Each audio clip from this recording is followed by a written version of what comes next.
She was just a barefoot girl on the streets of Mumbai, selling handmade bracelets for coins, until the CEO she tried to help was humbled in front of the most powerful investor he would ever meet. What happened next would change an entire company and thousands of lives. The city of Mumbai woke restless, as it always did. The air smelled of diesel and spices, of wet dust rising from streets already crowded with rickshaws, vendors, and children weaving through traffic with backpacks, nearly heavier than themselves. To an outsider, it looked like chaos. To those who lived it, it was rhythm. Anaya stirred awake beneath a patchwork roof of tin sheets and plastic tarps. Her bed was a piece of flattened cardboard, softened only by the blanket her grandmother had stitched years ago. She washed her face with water poured from a tin jug, tied her long black hair into a braid with a strip of red thread, and slipped into her faded yellow dress, too big for her small frame, but the only one she owned. Before leaving, she kissed her mother's forehead. Her mother, already weary from dawn shifts at a garment factory, whispered the same blessing every morning. Be brave, my light. Every coin counts. With her satchel of handmade bracelets slung across her shoulder, Anaya walked toward the heart of the city, her bare feet dodging the broken glass and puddles without breaking stride.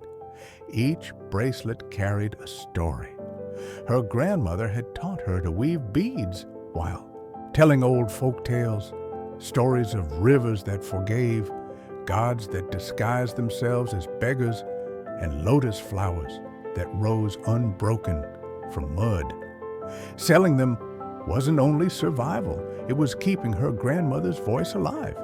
That same morning, Richard Kellen stepped out of a chauffeured SUV in front of Mumbai's grandest hotel. His tailored suit gleamed in the sun, a Rolex clasped tightly on his wrist. He wore sunglasses not just against the glare, but against the world itself. He was CEO of Kalentech, a global empire of circuits and code, untouchable, or so he thought. As he strode toward the hotel entrance, the glass doors reflected his sharp features back at him. And then, like a whisper in the noise of honking cars and shouting vendors, came a voice, "Sir, bracelet, only 50 rupees?" There she was, Anaya, holding out a red bracelet. Her small body seemed swallowed by the giant hotel behind her, but her gaze, steady, unblinking, held more weight than marble walls or polished cars. Richard scoffed. "Do I look like someone who needs that junk?" He didn't wait for her answer. Anaya didn't flinch. "It's not junk. My grandmother taught me every bracelet has a story." Richard brushed past her and entered the cool silence of the lobby. Marble floors, crystal chandeliers, a sanctuary from the world outside. But as he reached the elevator, he glanced once more through the glass. Anaya was still there, still standing, still watching, not with anger, not with despair, just with a question in her eyes that would not let him go. On the 43rd floor of Kalentech's South Asia headquarters, the boardroom gleamed with wealth. Mahogany tables, floor-to-ceiling windows, and abstract art imported from Europe. To outsiders, it was a temple of success. To those inside, it was a battlefield where compassion had no place. Richard paced at the head of the table, fury masked behind a corporate smile. Charts glowed on the screen, growth lines dipping in, red, losses stacking like storm clouds. Executives avoided his gaze, each knowing a single misstep could end a career. "We're bleeding money in this region," said a senior director. "Marketing campaigns have failed. Turnover is rising and... Richard cut her off. Replace them. Replace marketing, HR, operations. Replace anyone dragging this ship down. The room went silent. His words fell heavy, colder than the hum of the air conditioning. A younger executive dared to speak. Sir, maybe it's not about replacing people. Maybe we should try listening to the local culture, to what our communities actually need. Richard's eyes narrowed. Culture doesn't show up on quarterly earnings. Profit does, and I don't run a charity. The rebuke stung. Around the table, laptops clicked shut, pens tapped nervously. The message was clear. Kindness was weakness. Richard's empire ran on numbers, and numbers had no heart.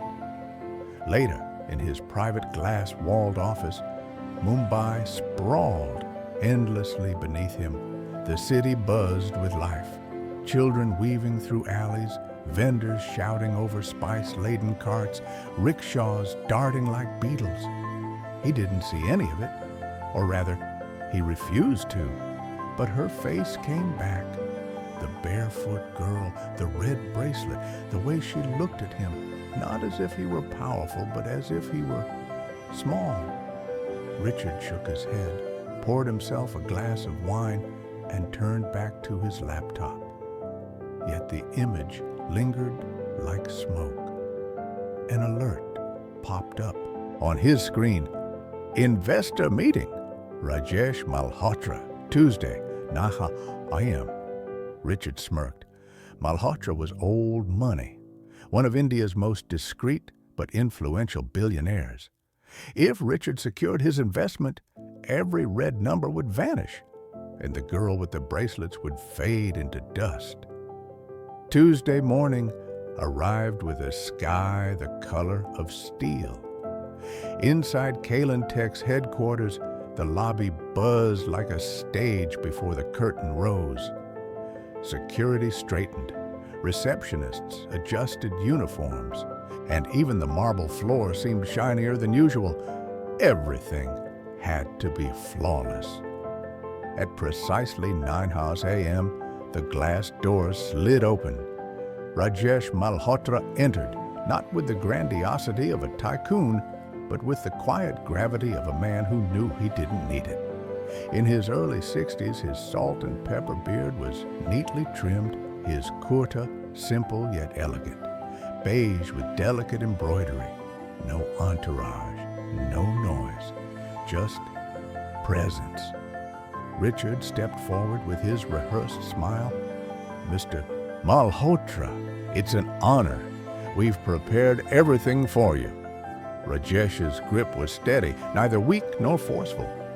The honor is mine, he said simply. His voice was calm, resonant, the kind that carried weight without effort. As they ascended to the executive floor, Richard spoke confidently about projections and expansions, but Rajesh remained quiet, his eyes wandering.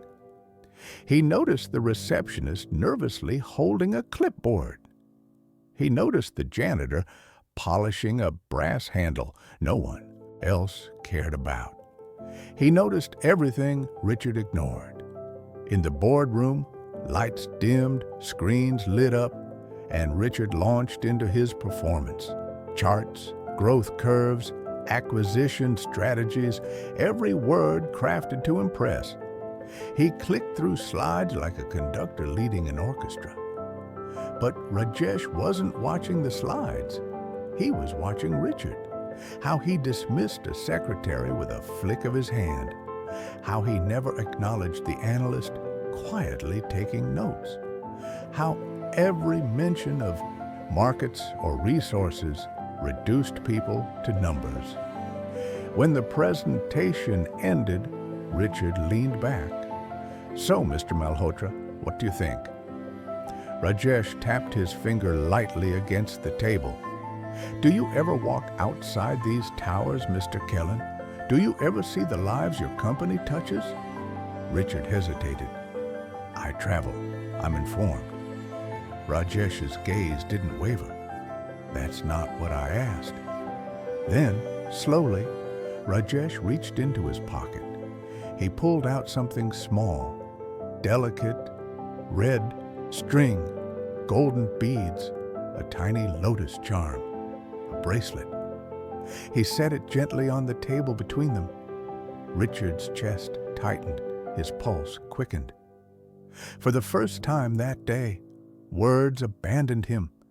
The bracelet lay on the table like a silent witness, its red string glowing faintly under the sterile lights. Richard stared at it, frozen. He didn't need to touch it to know.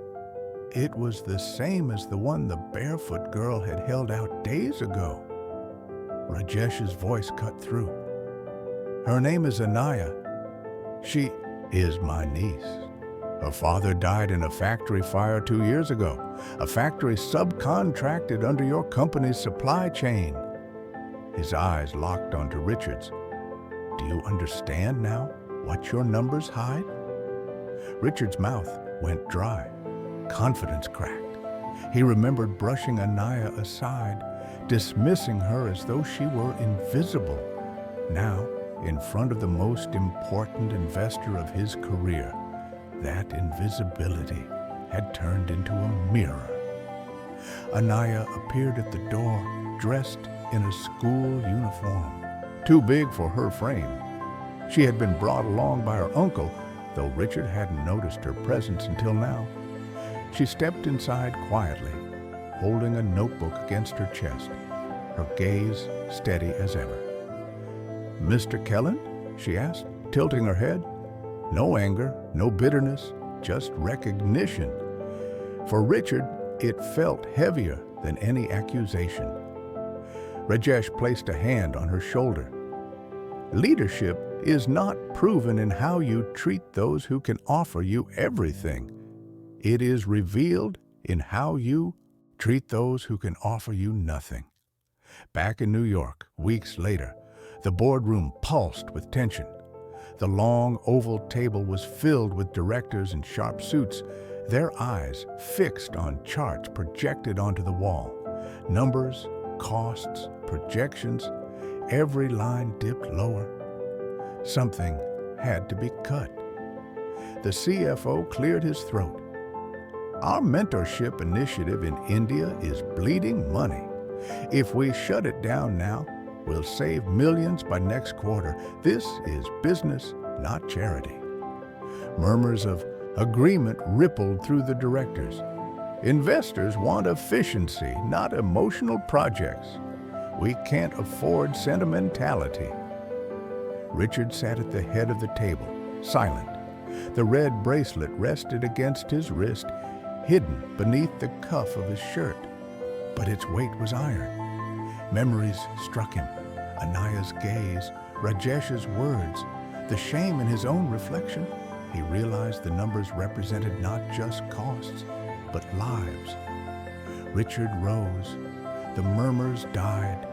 His voice was calm, firmer than it had ever been. "Maybe saving the world isn't in our quarterly goals, but if Kalentech doesn't invest in people, then what exactly are we investing in? Empty numbers? Hollow profits?" The room froze. For a moment, no one spoke. Then slowly, a senior board member closed his laptop. "Let it be recorded. The initiative stays." The program didn't just survive, it grew. Across Mumbai and beyond, new learning centers opened, solar-powered classrooms lit up villages, and health clinics began to appear where there had only been silence before. By the end of the first year, more than 17,000 young people had been given scholarships, mentorship, and the chance to dream beyond survival. Some were learning to code, some building small businesses, others simply finishing school for the first time in their families. They were no longer statistics. They were stories. And at the center of it all was a girl with a bracelet, Anaya. She became a symbol inside Kalentech, proof that even the smallest act of dignity could ripple outward, shaping choices, companies, and futures.